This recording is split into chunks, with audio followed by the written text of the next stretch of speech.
بسم الله الرحمن الرحيم annagu haddaan diasporaaga reer Djibouti nahay maanta waxaan u soo baxnay inaan safaaradda Mareykanka ka hor manifestino aan u sheegno dawladda Mareykanka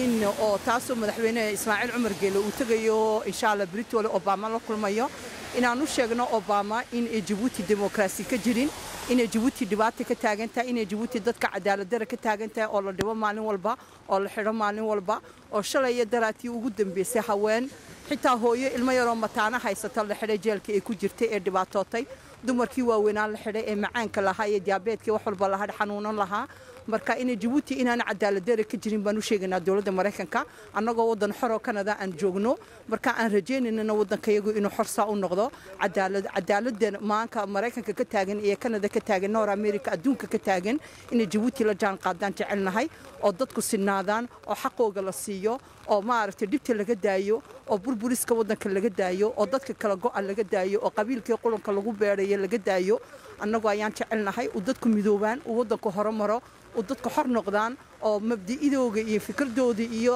dhaqdhaqaaqooda wax xor u noqdaan aragtidooda ayaan annagu ku haminayna marka Obama taasaan u sheeganaa inuu madaxweynaha iyaga uu xasuusiyo inuu xaqa u sheego oo wadanka nacam demokrasiga isagoo dadkiisa la jecel yahay in annaguna aan wadankayaga la jecelnahay dadkayaga ayaan annagu maanta u soo banaan baxnay aanu rajeynayna insha Allah in laga aqbalo marka dawladda wixii aan lahayn waan soo qornay waanu u dhiibnaa safaaradda Mareykanka si uu ogaadaan diasporaaga reer Djibouti in